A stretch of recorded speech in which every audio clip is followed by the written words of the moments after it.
In my previous life, while trying to save a waiting car, both my legs were crushed by a car. She met me only 3 times in the hospital. It was the first time he said I was worth it.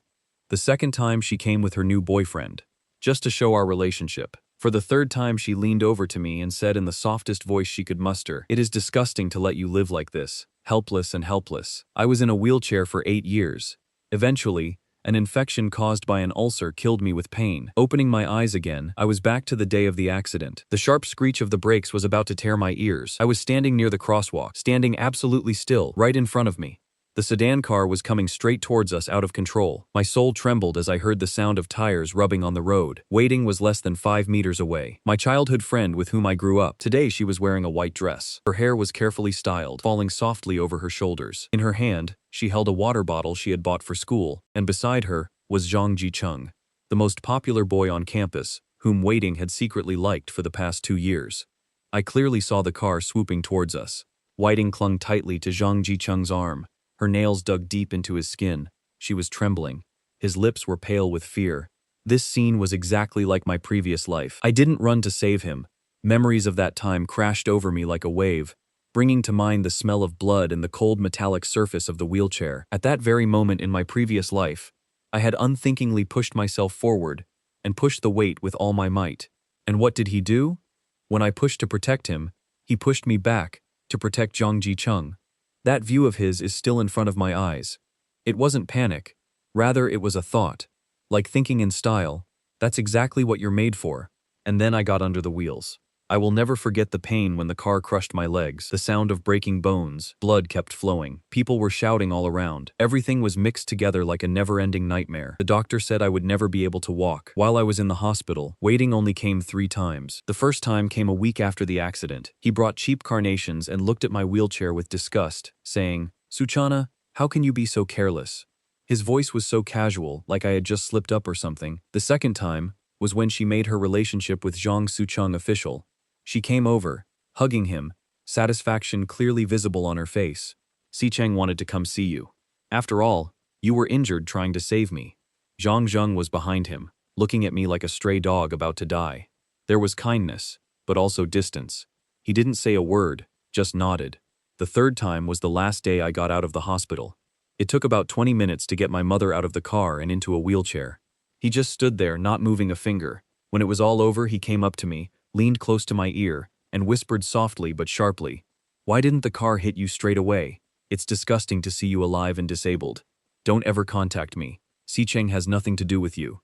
Then he cleaned it up as if nothing had happened and left. The sound of her heels kept hitting my heart again and again. Later I heard that she and Zhang Jicheng went to Beijing together, and I was stuck in a wheelchair from Nuna until I was 27. The best years of my life just vanished until that night the infection led to sepsis and I died in unbearable pain. And now she was back. I went back to that exact moment when everything changed. "Suk, help me." The sound of Waiting pulled me back to reality. She was turning her head towards me. His eyes were filled with tears. Her delicate face was twisted with fear. She was extending her hand tremblingly. "Su Chen is coming quickly by car." In my previous life, I would have run away without thinking. But this time I just looked at him. I saw a girl I had known since I was 6. We grew up together, went to school together. They were punished together, had ice cream together. When we were young, she had said that when she grows up, she will marry me. And I used to say then, when I earn money, I am going to marry you. I have grown up. He stopped talking about it. And now I didn't even have the courage to ask. I buried those feelings in the deepest corner of my heart. But now all those memories seemed like a joke. The biggest joke of my life.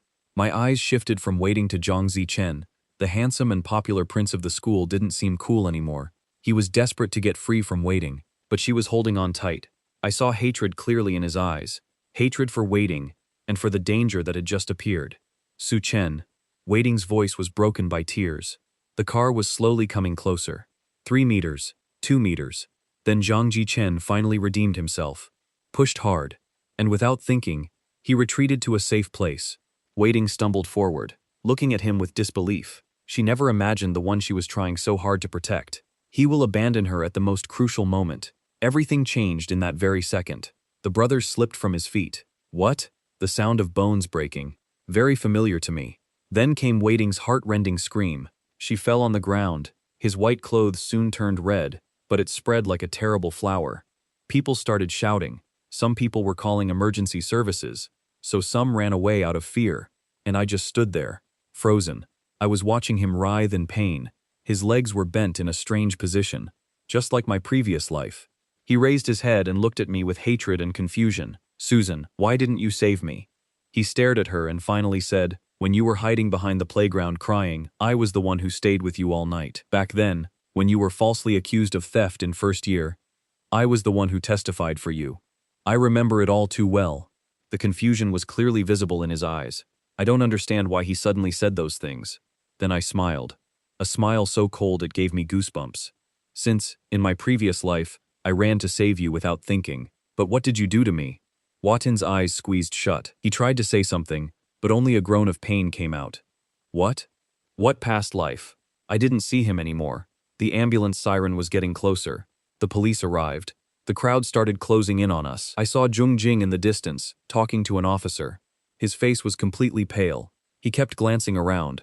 He would lower his gaze, but the girl lying there had nothing to do with him. I turned and started walking. Sukan Whiting summoned the last of her strength and shouted. I stopped but didn't look back. "I'll regret it. I'll make you pay." Ignored it and continued walking in the hot sun. I could feel my legs, complete legs that can walk, run, are there. The same legs that were crushed in my previous life. I wanted to cry, but knew this was just the beginning. Waiting wasn't going to give up so easily, and I wasn't finished either. I will settle all the accounts of my past life, one by one. Not just Watin, but all the friends who left me when I was unwell. The classmates who made fun of me when I was at my worst.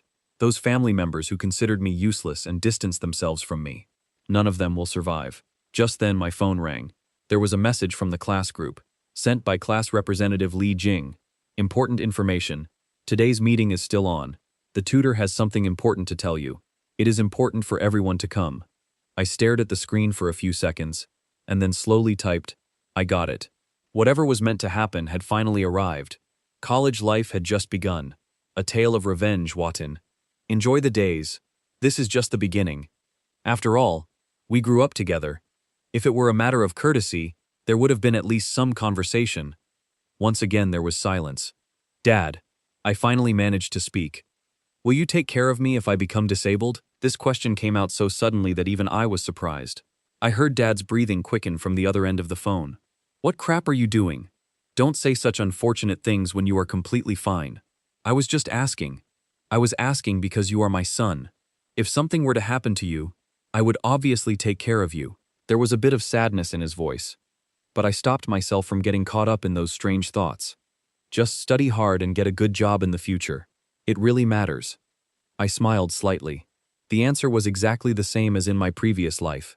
Then when I was lying in bed in the hospital, my mother took care of me day and night. Gradually I would get tired myself and my father would come first every day. Then once a week, then once a month, and finally he said, Son, I also have to live. She can take care of you. I have to go out and earn money. And from then on he almost stopped coming. Later, when my mother passed away, she had no choice but to take care of him. But he could not do even that properly for 3 months. I hired a nurse and sat myself back at my desk in the office. Got it, I said softly. You are still very busy, Papa. I hung up the phone. I sat on the roadside bench for a long time. The sun kept burning my skin. I finally got up and headed back to the university. The afternoon meeting was in room number 302 on the 3rd floor of the academic building. When I got there, the classroom was already full. The teacher hadn't arrived yet, and the students were chatting in small groups. You heard that Watin had an accident. Really? When? This afternoon right in front of the university. It happened too bad. He seems to have broken his legs. There was a lot of bloodshed. Oh my God. Then that man could not complete his sentence. I understood what he wanted to say. As soon as I entered the classroom, everyone's whispering stopped immediately. Everyone was staring at me. The news that I was also at the accident spot had already spread. Suchan. A girl called my name. I turned my head. That was Sue, Watin's roommate and best friend. She wore round glasses and generally seemed calm and relaxed. But now he looked at me as if it was all my fault. I heard he said you were there too. His voice was not very loud, but it was clearly audible in the silence of the room. I started listening to it. Yes, I said and sat down by the window. Then why didn't you save him? It became spicy. Didn't they both grow up together? Waiting always said you were his best friend. The classroom became even more silent. I felt everyone's eyes on me like the tip of a needle pricking me. I was very far away. I could not reach there on time. I replied calmly. It was true. Even if I wanted to save him, I physically couldn't. You never came on time. Su Xiao let out a cold laugh. So how did Zhang Xichen have time to move away, and you didn't have it? Or did you do it intentionally? As soon as he said this, whispers spread throughout the room. Some students started looking at each other with understanding eyes. Human nature is like this. You don't need proof. All it takes is a small seed of doubt that grows into a big tree in people's minds. Su Xiao, what are you trying to say? I looked up and stared at him. She felt a little uncomfortable, but still answered. I don't want to say anything. I just find this strange. Waiting has always been good with you. And you? How do you know she was better than me? I kept my distance from him. Su Xiao stood up. You know just what she wanted to show you.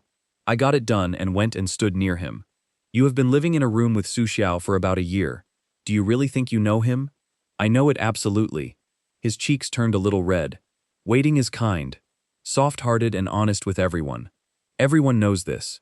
Yes? I said smilingly. So? Did he tell you that in the second year he secretly destroyed all my study notes so that I could top? Su Xiao's eyes suddenly narrowed. He told me that during the third-year holidays I stopped the conversation midway and looked at him. Or maybe you already knew full well that she wasn't as good as she seemed. Then I turned and went back to my seat. That's all I want to say. Don't judge things you don't understand. The tutor came into the classroom. He was a man in his 40s named Chen. He wore thick glasses and always had a stern face. It was obvious that he had heard about the accident because his mood was quite serious. Now everyone is here. He stood on the stage and watched the room. Su Wei stood up and started taking attendance. Everyone was present except those waiting. Tutor Chen shook his head and sighed. I think you all heard what happened. Waiting had a serious accident this afternoon. The university has notified his parents and he remains in the hospital. He paused and said, we, as classmates, should give her some support and attention. I've spoken to the class representatives. Tomorrow we'll go to the hospital to visit her. The expenses will be covered by the class fund. Who wants to go? There was silence. Su Xiao, who was talking so angrily just a while ago. Now I lowered my head and looked at the book. Most people avoided the tutor's gaze. The teacher raised an eyebrow. No one wanted to go. Waiting should have had good relations with everyone. Isn't it? Still no reply came. Finally a boy raised his hand. It was Zhang Jichen. He was sitting in the back seat. His face was still pale, but he had returned to his normal state. Teacher, I will go, he said calmly, without any emotion. The tutor's face softened a little. Anyone else? 2 or 3 more girls raised their hands. They were all very close friends of Wading. Su Xiao hesitated for a while. Then he also raised his hand. The teacher nodded. Okay, so you guys meet at the university gate tomorrow at 2 p.m., buying some flowers and fruits. Then give the receipt to the class cashier. Then he looked directly at me. You and Wading are from the same town and grew up together. Will you go? Everyone's eyes turned towards me again. I raised my head and part-time at Professor. I have a part-time job tomorrow afternoon. I can't leave him. It was true. In my previous life, when I became disabled, our family went into debt because of my medical treatments. My mom had to work 3 jobs. Day would drown his troubles in alcohol. I never wanted this to happen again in my life. I had to earn money. As much as possible. The tutor did not seem happy with what I said, but he did not insist. Okay. Other students who want to go can go on their own. Let's do it now. She started talking about final exams and summer internships. He pulled out his notebook and pretended to make notes. But my mind was already far away. The injuries in the waiting room were exactly the same as what the doctors had described about my previous life. Multiple fractures, severe nerve damage. Even after countless surgeries, he can barely stand. He will need a cane and will feel pain for the rest of his life. He will never be able to wear clothes. He would never be able to dance the dance he loved so much. His dream was shattered. Just like my dream of playing basketball in my previous life. But thinking about it didn't bring satisfaction. I just felt a strange peace. This was just the beginning. Vaten, when you pushed me into hell, did it ever occur to you that this would be the end? After the class reunion, I was packing up when Zhang Jicheng arrived. Suqin, can we talk for a while? He spoke slowly, loud enough for me to hear. I looked at the face that had driven many girls crazy. Yes, he was really handsome. Pointed nose, deep eyes, fair complexion, and a very clean and stylish look. No wonder Watin was so obsessed with her. What to talk about? I asked. About what happened this afternoon. He licked his lips. I think maybe you've got the whole thing wrong. Of course. I smiled. Did I misunderstand? Did he let go of Watan's hand to protect himself, or did he just stand and watch him kill? Zhang Jicheng's face changed instantly. I was just giving my reaction. It's just a matter of instinct. Yes, instinct. I interrupted him. It is human nature to survive. There is nothing wrong in this. I kept staring at him. I just wanted to understand one thing. When Watan wakes up, what will you answer to this instinct of yours? His lips straightened. I will go to meet him in the hospital. I will take care of him. I will take responsibility. Responsibility. I repeated the word and it sounded like a joke to me. Zhang Jicheng, how are you going to take responsibility? Will you take care of him for the rest of his life? He did not answer anything. I said on his behalf, you will not do it. Now you're saying this because everyone is still shocked. But as time passes and people slowly start forgetting, you too will slowly move away from him, bowed a little. After all, who wants to be stuck with a handicapped person? My voice was calm, but Zhang Jicheng's face grew more and more serious. Su Chen, you have changed a lot, he said to me with a complex expression. You were not like this before. People change.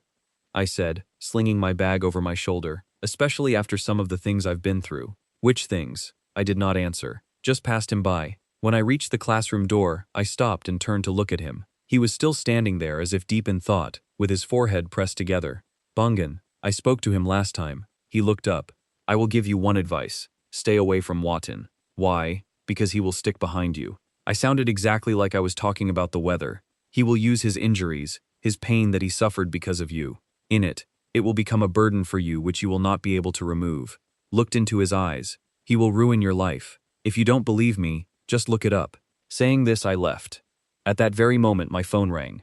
Su Chen, I'm Waiting's mom. I heard that you were also at the accident spot. Can you come to the hospital? I need to talk to you about something. I felt a little troubled after seeing the message. This happened quickly, but sooner or later I had to face it. I replied, yes, Auntie, I am coming. The hallway of the hospital ward was filled with the stench of disinfectant. I knew this scent very well. I smelled it for 8 years.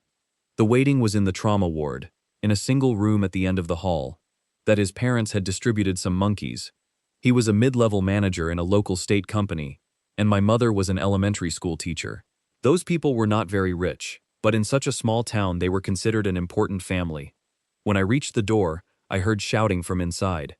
Mom, it was Chen. He let me die. Waiting's voice was sharp and angry, a stark contrast to her usually delicate and gentle image. I reached out to hold his hand. I just kept pulling, but the door wouldn't open. By the end, I was crying. Waiting, calm down, the doctor said. You cannot get angry. It was her mother's voice, tired, but still soft. How do you want me to calm down? My legs. Waiting started crying even louder. The doctor said I might never walk again. Mother, my life is over. It's all over. Don't say that. Mother will find the best doctor. No point. I heard everything. Many bones have been broken. Nerves have also been damaged. Even if I recover, I will have to use a stick. His voice broke completely. How will I be able to dance now? How will I be able to wear the dress now? My life is ruined. Then there was a loud noise. Perhaps he had dropped the glass of water kept near the bed. I took a deep breath outside the door and knocked softly. The voice inside stopped immediately. After a few seconds, the door opened. Waiting's mother was standing. A woman in her 50s, dressed in a beautiful suit and with her hair neatly tied back. The eyes were swollen and the makeup was also spoiled. It was clear that she had cried. Suchen, you have come.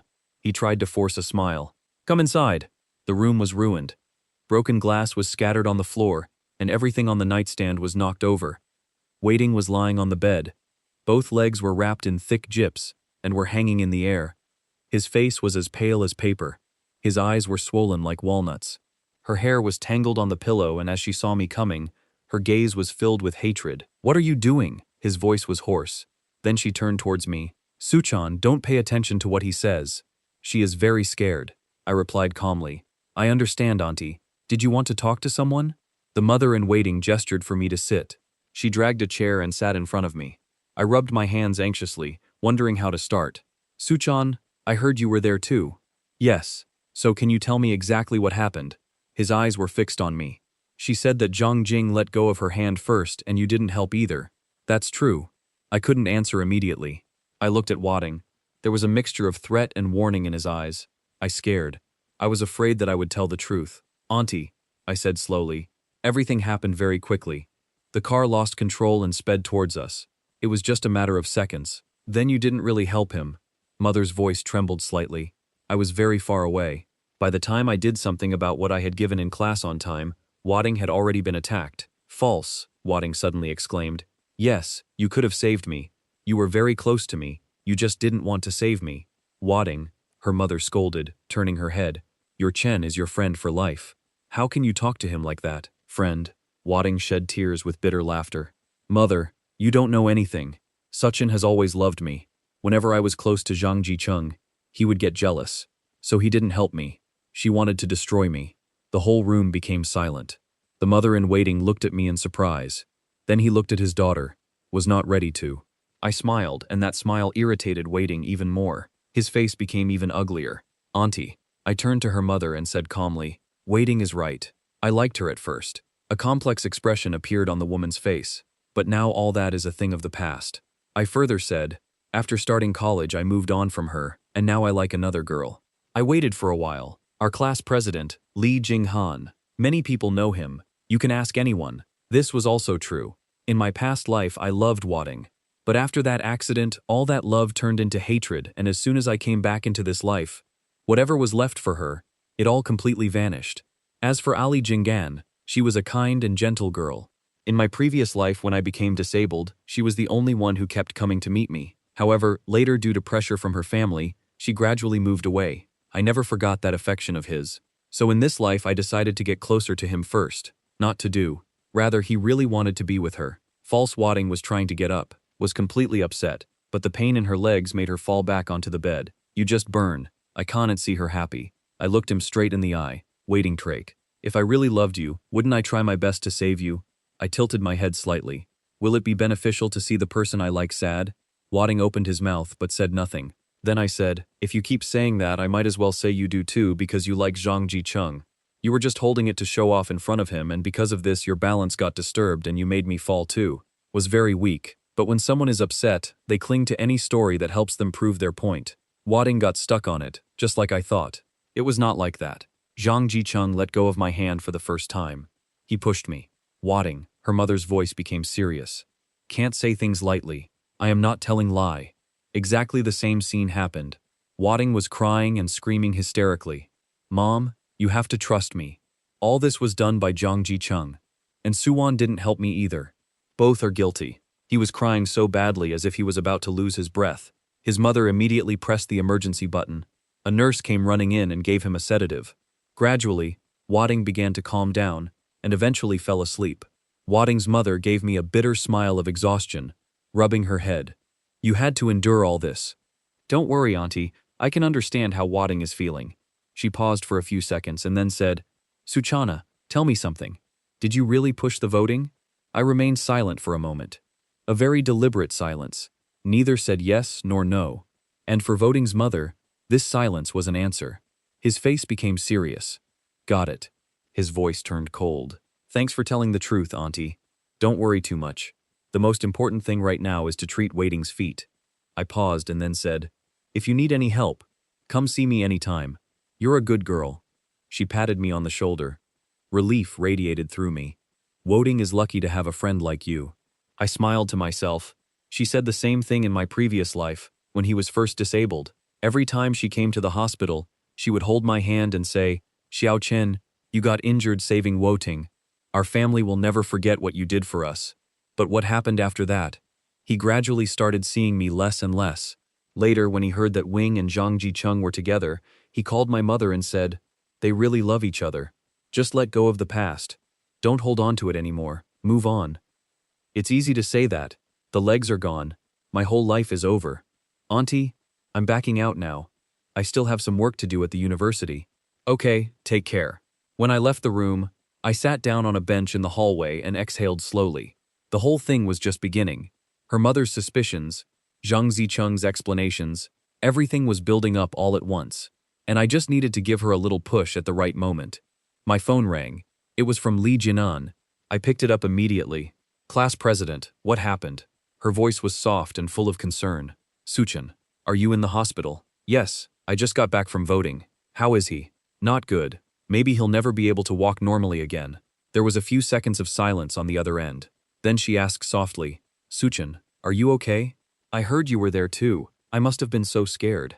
I felt a strange warmth in my chest. It was the same in my previous life. Even when I was going through the hardest times, she was the one who asked me, Sujin, are you okay? I said, I'm fine. I'm just a little tired. Then he said, come back to college soon and take some rest. There was a long pause. Oh yes, the tutor said you should go to his office tomorrow. He seems to want to talk to you about something. I asked, what's the matter? She said, I do not know. But he seemed quite serious. I said, okay, I will be mentally prepared. Okay, thank you, I said, leaning back in my chair and closing my eyes. The tutor wanted to see me. It was probably about the accident. By now, all sorts of rumors must have spread on campus. As a tutor, he needed to understand what had happened. Moreover, Wadding's parents might be pressuring the university. After all, the accident had happened right outside campus. I had to think about how to handle it. As I was thinking, I heard hurried footsteps. I opened my eyes. It was Zhang Zichen. His face was still as pale as a ghost. When he saw me, he paused for a moment and slowed down. Sujin, what are you doing here? I stood up.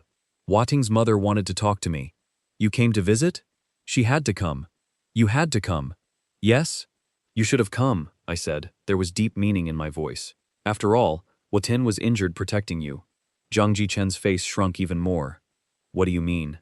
Exactly what I said with a slight smile. If she hadn't tried to catch you and had run off on her own, she probably wouldn't have gotten hurt. Are you blaming me? He was filled with suppressed anger. I'm just telling the truth. I shrugged. Anyway, that's what Waiting thinks too. The pupils of his eyes suddenly shrank. What did he say? She said you let go of her hand and she lost her balance. That's why she got hurt. I glared at him. How do you explain this, Zhang Jicheng? His lips trembled. It's an instinctive reaction. There's no point in telling me. I interrupted. Her parents and the university will have to explain everything. The university is going to get involved. His voice sounded nervous. Absolutely. I looked at him calmly. The accident happened right in front of the university. The people who will find out the truth are from there. Besides, Whiting's father has a lot of connections. I paused. I didn't finish what I was saying, in case they took action against those people. But the point was clear. Zhang Jicheng's face went from pale to white. He probably never imagined things would get so serious.